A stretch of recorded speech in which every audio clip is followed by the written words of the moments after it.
Assalamualaikum warahmatullahi wabarakatuh. Apa kabar anak-anak semua? Sehat? Alhamdulillah, sehat walafiat semua ya. Baiklah anak-anak, kita bertemu kembali dalam pelajaran pendidikan agama Islam dan budi pekerti. Untuk membuka pelajaran kita hari ini, marilah sama-sama kita melafazkan lafaz basmalah. Bismillahirrahmanirrahim. Sudah siap untuk belajar? Sebelum kita belajar, kita baca doa terlebih dahulu ya. Bismillahirrahmanirrahim. Rabbi zidni ilman warzuqni fahman waj'alni minas solihin. Amin.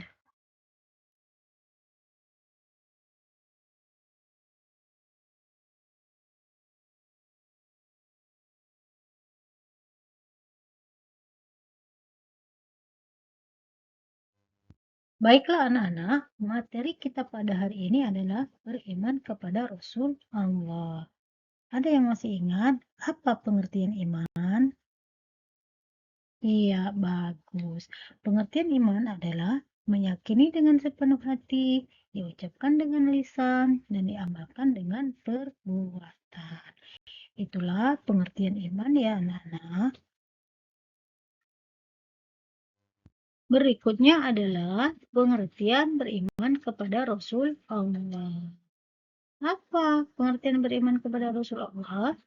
Pengertian beriman kepada Rasul Allah adalah meyakini dengan sepenuh hati bahwa Allah Subhanahu wa Ta'ala menciptakan para utusan yang kita sebut para rasul dan meyakini kebenaran kerasulan mereka dan kebenaran ajaran yang dibawakannya tanpa keraguan sedikit. Itulah pengertian beriman kepada Rasul Allah. Artinya, kita harus yakin dan percaya bahwa Rasul utusan Allah itu memang benar-benar ada. Memang orang-orang yang dipilih oleh Allah untuk menyampaikan wahyu, kebenaran, dan risalah dari Allah Subhanahu wa Ta'ala untuk disampaikan kepada umat manusia. Terus selanjutnya ada hukum beriman kepada Rasul Allah. Apa hukum beriman kepada Rasul Allah? Hukum beriman kepada Rasul Allah itu adalah wajib, ya, anak-anak. Wajib kita beriman kepada Rasul Allah. Karena kita tahu bahwa beriman kepada Rasul Allah itu adalah merupakan rukun iman yang keempat. Betul sekali. Pada hari itu, kita wajib mengimani para rasul yang telah diutus oleh Allah untuk menyampaikan kebenaran dan mengajarkan kepada umat manusia. Cara mengimani para rasul. Bagaimana caranya kita beriman kepada para rasul? Yang pertama adalah tidak membeda-bedakan. Kita wajib mengimani dan meyakini semua rasul yang disebutkan di dalam Al-Quran. Di dalam Al-Quran disebutkan ada 25 nabi dan rasul yang wajib kita imani dan wajib kita teladani. Terus yang kedua adalah mengikuti ajaran-ajarannya. Kita wajib mengikuti ajaran Nabi dan Rasul karena yang mereka sampaikan itu adalah ajaran yang berasal dari Allah Subhanahu wa Ta'ala. Kebenaran yang disampaikan oleh para Nabi dan Rasul itu merupakan wahyu dari Allah Subhanahu wa Ta'ala. Begitu ya anak-anak. Baiklah anak-anak, ini nama-nama dan sifat-sifat Rasul Allah. Ada 25 nabi yang wajib kita imani dan kita yakini. Siapa saja nabi-nabi itu? Yang pertama ada Nabi Adam, Nabi Idris, Nabi Nuh, Nabi Hud, Nabi Soleh, Nabi Ibrahim, Nabi Ismail, Nabi Lut, Nabi Ishak, Nabi Yakub, Nabi Yunus, Nabi Ayub, Nabi Su'eb, Nabi Musa, Nabi Harun, Nabi Zulkifli, Nabi Daud, Nabi Sulaiman, Nabi Ilyas, Nabi Ilyasa, Nabi Yunus, Nabi Zakaria, Nabi Yahya, Nabi Isa, dan yang terakhir adalah Nabi Muhammad Shallallahu Alaihi Wasallam. Ke-25 nabi inilah yang wajib kita imani dan kita yakini kerasulan mereka. Selanjutnya adalah sifat-sifat Rasul Allah. Sifat-sifat Rasul Allah ini ada 3. Yang pertama, sifat wajib bagi Rasul. Yang kedua, sifat mustahil bagi Rasul. Dan yang ketiga adalah sifat jaiz bagi Rasul. Yang pertama, sifat wajib bagi Rasul. Sifat wajib bagi Rasul itu ada 4. Yang pertama adalah sidik. Sidik itu artinya benar atau jujur. Seorang nabi haruslah mempunyai sifat sidik. Apabila berkata, dia berkata yang benar dan berkata yang jujur. Yang kedua adalah amanah.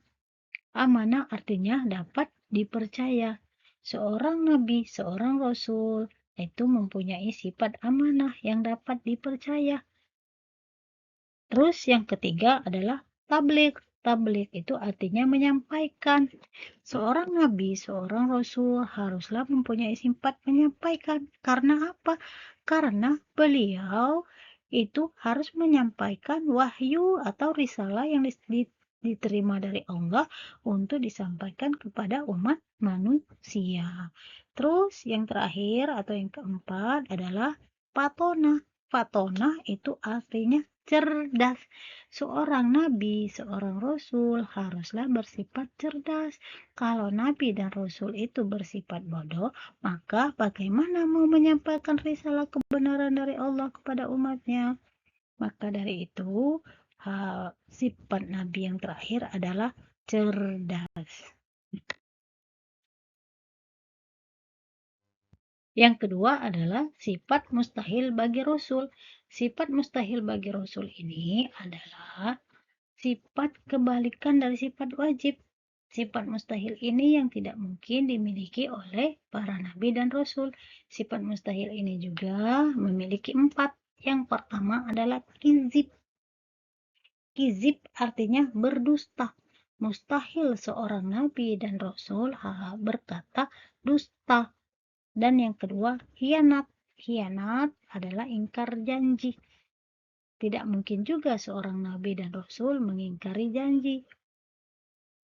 Terus yang ketiga adalah kitman. Kitman itu menyembunyikan. Mustahil seorang nabi dan rasul bersifat menyembunyikan. Kalau mereka bersifat menyembunyikan, berarti mereka tidak menyampaikan risalah atau wahyu yang kebenaran dari Allah untuk disampaikan untuk umat manusia. Dan yang terakhir, yang keempat adalah balada. Balada itu artinya bodoh. Tidak mungkin seorang nabi dan rasul bersifat bodoh.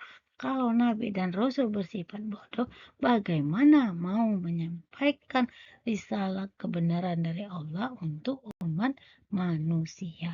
Begitu ya, anak-anak. Dan yang ketiga adalah sifat jaiz bagi rasul. Jaiz itu apa? Jaiz itu boleh. Pada dasarnya, rasul juga manusia yang memiliki sifat seperti manusia biasa, seperti kita-kita ini. Butuh makan, butuh minum, butuh tidur, butuh tempat tinggal, butuh pendamping hidup, butuh pakaian. Apa yang membedakan mereka dengan kita? Rasul itu berbeda dengan manusia biasa karena dia pilihan Allah SWT untuk menyampaikan risalah kebenaran atau risalah kenabian mereka untuk disampaikan kepada umat manusia. Baiklah anak-anak sekalian, selanjutnya adalah Nabi Muhammad sebagai Nabi terakhir. Di dalam Al-Quran sudah dijelaskan dalam surat Al-Ahzab ayat 40, Dan surat Al-Maidah ayat 3, di sana dijelaskan bahwa Nabi Muhammad SAW merupakan nabi dan rasul terakhir. Berarti tidak ada lagi nabi dan rasul setelah Nabi Muhammad SAW. Anak-anak bisa buka Al-Qur'annya di rumah nanti, bisa dilihat di surat Al-Ahzab ayat 40 dan surat Al-Maidah ayat 3 tentang nabi terakhir adalah Nabi Muhammad SAW. Dan berdasarkan dari Al-Quran dan hadis juga bahwa tidak ada nabi dan rasul setelah Nabi Muhammad SAW. Jadi Nabi Muhammad merupakan nabi terakhir dan rasul terakhir yang diutus oleh Allah untuk menyampaikan wahyu dari beliau, dari Allah SWT, disampaikan kepada umat manusia. Gitu ya anak-anak. Yang terakhir adalah meneladani sifat-sifat Rasulullah. Kita wajib meneladani sifat-sifat Rasulullah. Yang pertama adalah berperilaku jujur. Kita harus berperilaku jujur dan kita tanamkan di dalam jiwa kita perilaku jujur tersebut dan kita terapkan di dalam kehidupan sehari-hari, baik dalam perbuatan, perkataan, kita harus selalu jujur. Dan yang kedua adalah hormat dan patuh kepada kedua orang tua. Kita harus wajib menghormati kedua orang tua kita, karena kedua orang tua kita lah yang telah membesarkan kita, mengasuh kita, sampai kita bisa seperti sekarang. Ridho orang tua sama dengan ridho Allah. Terus yang ketiga adalah hormat dan patuh kepada guru. Kenapa kita harus hormat dan patuh kepada guru? Karena guru merupakan orang tua kedua selama kita berada di sekolah. Tanpa ridho seorang guru, ilmu yang kita dapat tidak akan bermanfaat. Sampai di sini sudah paham semua anak-anak? Baiklah, kalau sudah paham, nanti kita ada tugas di akhir ya. Anak-anak, ini adalah tugas untuk kalian ya, yang harus kalian buat, yaitu buatlah ringkasan mengenai materi pembelajaran kita hari ini. Terus kalian aplikasikan dalam bentuk peta konsep ya. Kemudian hasil pekerjaan kalian bisa dikumpulkan pada pertemuan kita berikutnya ya. Paham anak-anak? Baiklah, kalau sudah paham semuanya, kita tutup pembelajaran kita hari ini dengan sama-sama melafazkan lafaz hamdalah. Alhamdulillahirrabbilalamin. Akhiri dengan ucapan billahi nasta'in. Wassalamualaikum warahmatullahi wabarakatuh.